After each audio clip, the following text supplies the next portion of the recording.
Hello everyone and welcome to another video. Now the GTX 1070 is one of my favourite graphics cards. Ever since MSI sent me their ITX version of the card years ago, I've always held this thing in high regard, no matter the model, so I can't believe we haven't revisited it sooner.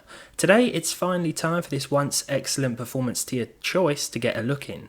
The model I've got today isn't the ITX card that I got sent years ago, rather it's this somewhat illegitimate looking green thing with an MSI aero cooler stuck to the front, minus the brand stickers of course. This is actually a Dell OEM card, so if you've seen one of these on a second-hand selling site and have scrolled right on by under the assumption it wasn't the real deal, it might be worth going back and submitting a cheeky offer after all. It shares a cooler with the MSI variant, and honestly I quite like these blower style cards. They usually retail for a bit cheaper than their multi-fan counterparts as well. I paid £140 for this one last week with free delivery. It was the cheapest on eBay at the time. As for why it's green, well maybe that's just what Dell wanted. I can't imagine it was any cheaper to produce, but it certainly stands out over other models and it makes it less mistakable for the MSI Aero version.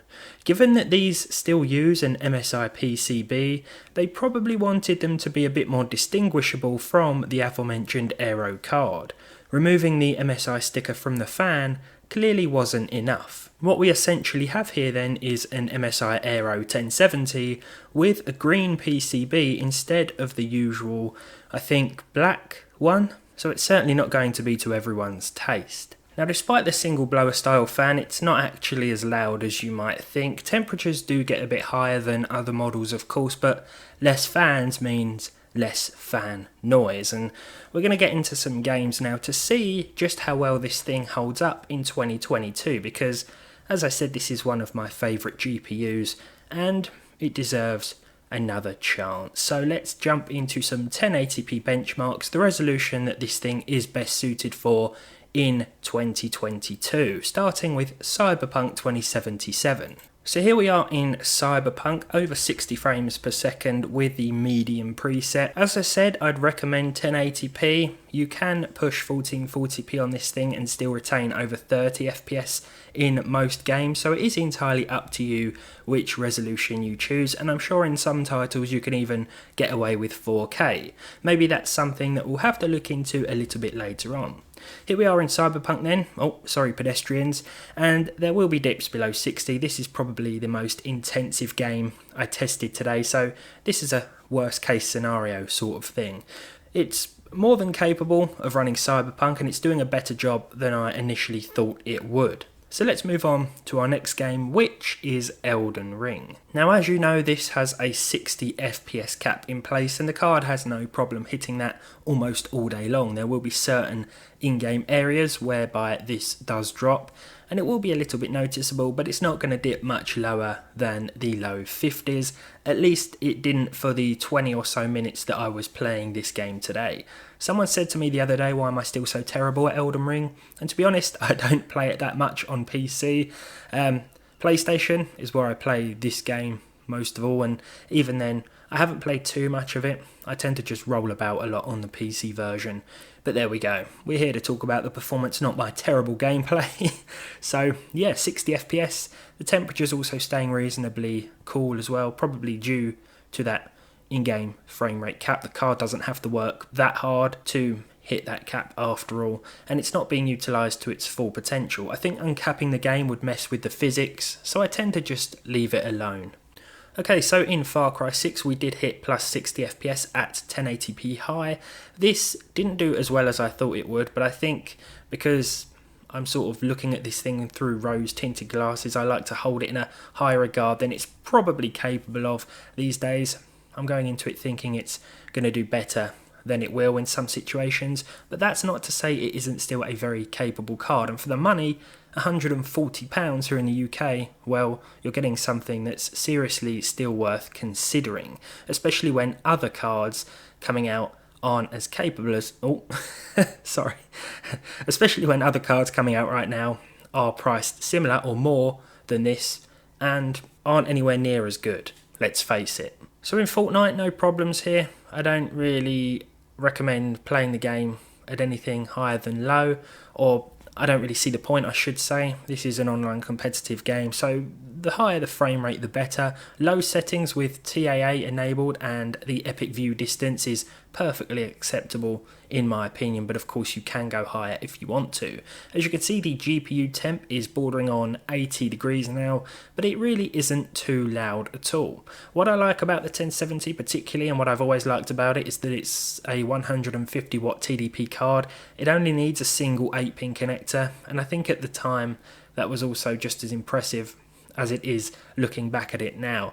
This really was a lot of card for your money back in 2016, and even saying that, I can't believe this thing came out over half a decade ago, and it's still capable of running most modern titles with close to, or at least 60 FPS at 1080p.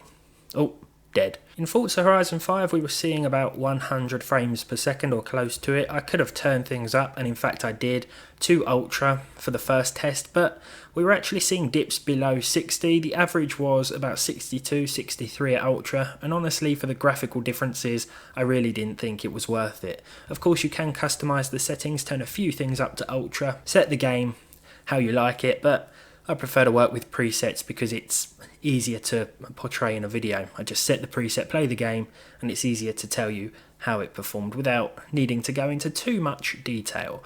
High 1080p, no problem for the GTX 1070 here, and with that, that's all there is to be said with this very well optimised modern title. So in Spider-Man Remastered, I was a bit concerned. I wasn't sure how well this was going to do, so I just put the game on the high preset as a starting point, and I actually left it there because it did better than I thought. We were seeing at least 60 FPS. Any ray tracing options were turned off. This is pretty much the high preset with nothing else touched. TAA was also on though, I should mention, and I think these are the sort of perfect settings for this card. Although we do see a lot higher than 60 FPS in some areas, these settings account for any drops that do and will occur in those more action intensive scenes. So around here we're sort of seeing 70 to 80 frames per second, but this will drop to perhaps the high or mid 50s as the action starts to heat up. So I think high is a nice place to be in terms of this one. Now in Red Dead Redemption 2 we were using the console equivalent settings. These are the Digital Foundry stated Xbox One X equivalent settings, obviously without the 4K resolution, though perhaps we should try 4K, as I said before, and see just how well this card does. Perhaps it can hold a 30 FPS cap in some games, maybe this is one of them. Perhaps we'll find that out in another video at some point. Here we are just messing around in and around Valentine, one of the more demanding areas in the game, and the frame rate is holding steady at above 60 FPS. The frame times are also good. It's easy to forget how old this card is, but it is still more than capable. Okay, so Saints Row. I know some of you tell me not to benchmark this one, but look, I paid for the game, so I'm going to play it, alright? It's not that bad. I'm quite enjoying myself. I like the atmosphere. I think the map is really cool. I think it's one of those games that feels nice to play when you've had a busy, stressful day. You can just jump in and do silly things. I mean, you can drive into cars and they explode sometimes if you hit them hard enough. Not in that case, obviously, but that was a bad example. The game runs with the high settings, the high preset in fact at over 60 FPS with some minor dips and drops here and there. And if you do have one of these cards and are wondering whether to play your modern titles or throw your modern titles at it, or you're wondering whether to purchase a 1070 as we approach, well, late 2022 I guess you could say, well, you shouldn't hesitate because it is still a very capable card. I apologise if you can hear my dog's feet in the background. He heard a key word there and decided to come and investigate. So, the 1070, still a fantastic card, 6 years on, holding up very well. I think it was about June 2016, so yeah, just over 6 years ago this thing came out, and it's still very capable and cheaper than ever. What more could you want? Thank you very much for watching. If you enjoyed this one, leave a like, leave a dislike if you didn't. Let me know what you think of this card down below and whether or not you still use one, of course. Subscribe to the channel if you haven't done so already, and hopefully I'll see all of you in the next one.